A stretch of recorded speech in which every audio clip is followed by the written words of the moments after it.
Hey everyone, I am Ashley Billington and this is the Campfire. Today we are taking a look at 22-6A. This should be one of the tightest races for that district title in the area. After realignment, here's the teams that reside in 22-6A. Channelview, Deer Park, Pasadena, Dobie, Memorial, Sam Rayburn, and South Houston. Pasadena and Joni will have a new head coach this year, but expect the Longhorns to continue that wing T offense. Let's analyze all the teams in this district in our film session. Deer Park pulled down the district championship last year after going undefeated in district play.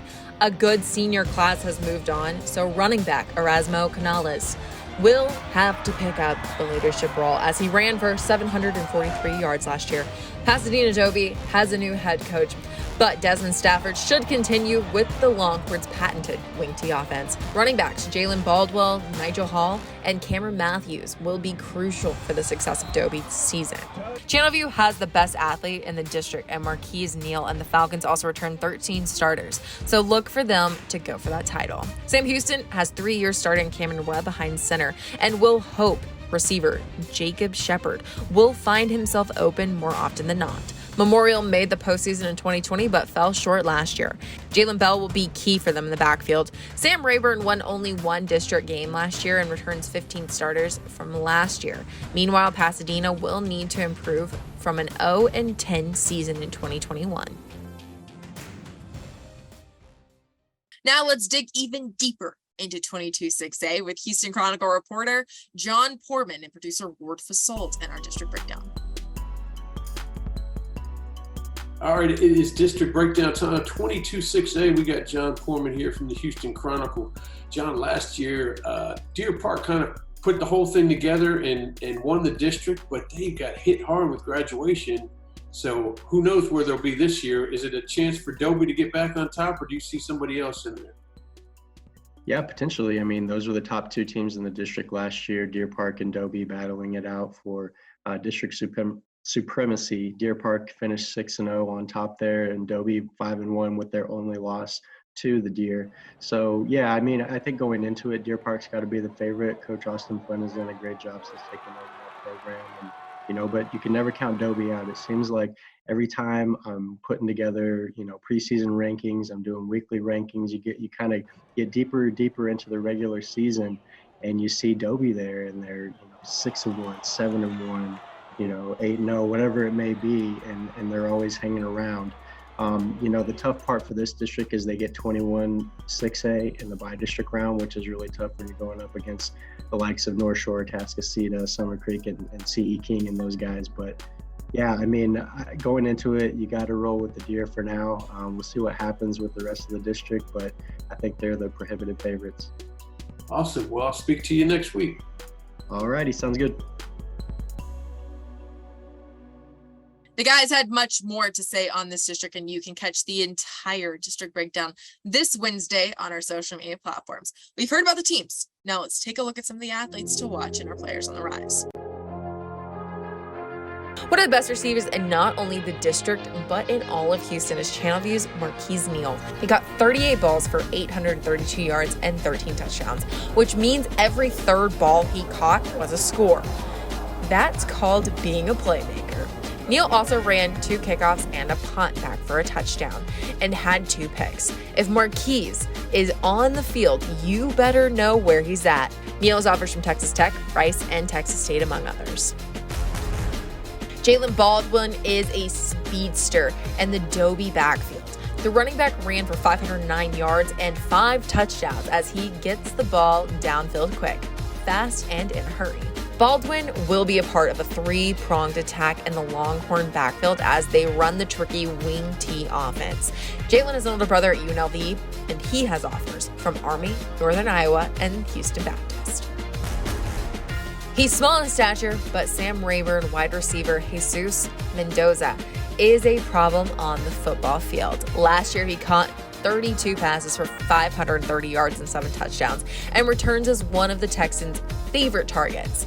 Defenses can't let Mendoza get behind them because the senior has those afterburners, which could make for a long day for his opponent's secondary. As for the defense, Deer Park defensive end Caleb Dilley is a junior on the come-up. He was first team all-district as a sophomore, along with his partner in crime, Luke Webb. Caleb is extremely explosive off the line and is able to make plays soon after the snap. Look for Dilley to lead the Deer Park defense in 2022.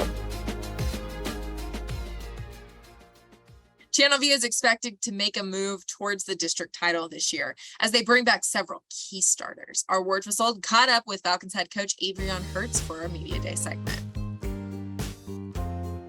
All right, it's Media Day, 22-6A. We are talking with Channelview head coach Avrion Hertz.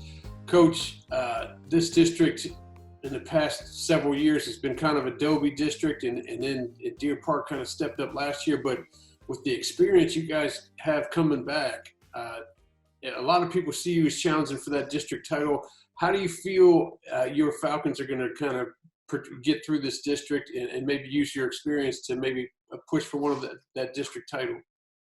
Every year is a challenge. We lost some key players. We have a lot of kids back, but we lost, district MVP at quarterback, so that's going to be something we have to overcome. But, we had an opportunity last year, against Deer Park and Dobie, and we the ball didn't bounce our way. But, we look forward to a tough season. Dobie has some turnover, and so we expect it to be, another tough district run. Yeah, they had turnover at the coaching position as well because that Bernathy moved on. But talk a little bit about replacing Demetrius. You talked about how dynamic he was at quarterback. Who do you have in the wings? I know you probably had some spring ball action and got to see some stuff, but who do you hope to take the quarterback role, and how do you think he'll fill in? We got a young man, Darius Clark James. He'll be a junior, so he's he's had a pretty good spring. He's learning pretty good summer. So, he's got a live arm. So we're just going to continue to work and see what happens when we get to that point. But, he's, experience-wise, he's got a long way, a little ways to go, but he's got a high upside. So, we got a couple of guys to throw it to that are back. So, we should be okay. Excellent. Well, let's hope this experience you got coming back pushes you all up to the top of that district, and we'll be watching some Falcons ball this year. So I appreciate you joining us. Thank you for having me. In case the last name sounds familiar, Coach Hertz is indeed the father of Philadelphia Eagles quarterback Jalen Hurts. You can hear the entire interview with him this Friday on our social media platforms, and if you just can't wait, hop on over to listen to the Campfire extended version on iTunes and Spotify. That's going to do it for this week's show. Next week, we move on to 23-6A, where former Pato head coach BJ Gott takes over as the head man at Pearland. You can keep up with everything on the high school football scene if you follow our social media accounts on Facebook, Instagram, Twitter, and YouTube. Until next time, I am Ashley Wellington, and thank you for watching the show.